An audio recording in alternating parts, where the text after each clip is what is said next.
Crosby, just incredible. What was the better play last night? Rust to Crosby for that goal, or Sid banking the puck off the net, doing a little pirouette, and then setting up a goal? I like the banking off the net. It's like an old school move, but the reason I like that one more is because who he did it with. He did it against their star player, Larkin.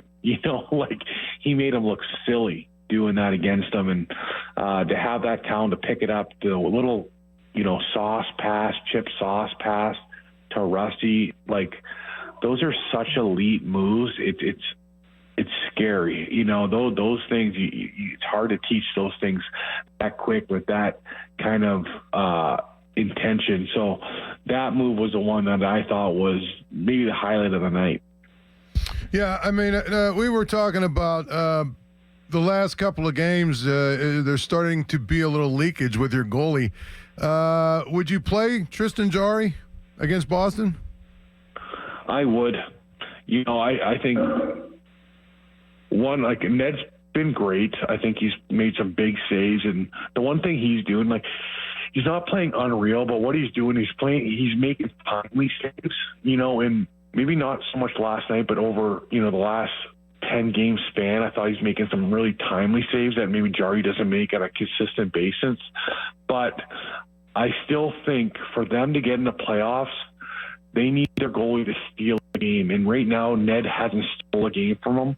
And I think Jarry, this might be the first time Jarry has really felt that pressure that, hey, someone's stealing the starting position on me.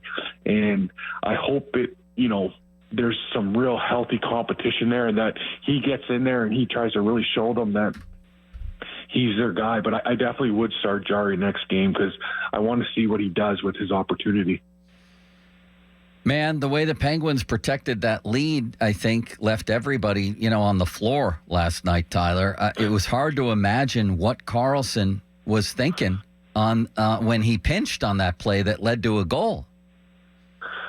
Carlson, imagine what Mike Sullivan's thinking. When I see that, I know. I'm like, Mike Sullivan and Todd Reardon must be going they must be going bonkers in their own head. I know I was as a fan and as a former player. I was like, and I remember when guys made some bonehead moves that, coaches go off the deep end, and Sullivan's really good at showing not too much emotion. He's getting a little worse now, but I would think they would be having a conversation with him saying, hey, I know you scored the goal, but if you didn't do this, you probably wouldn't have to score that goal.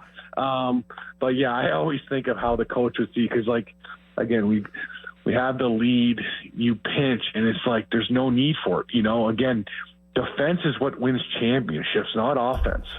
And when we're playing that offensive game, going chance for chance, every game's coming to, the last 10 minutes of a period, or we're going to OT, and we have never been good in OT this year. And, we give teams too much space in the 3-on-3 where they create too much, and they just, again, you can't give those guys on the ice on 3-on-3 too much time and space because they're all pretty much offensive guys. So it is definitely a frustrating sequence of plays when they give up so much through pinching and swings and turnovers, and it's frustrating.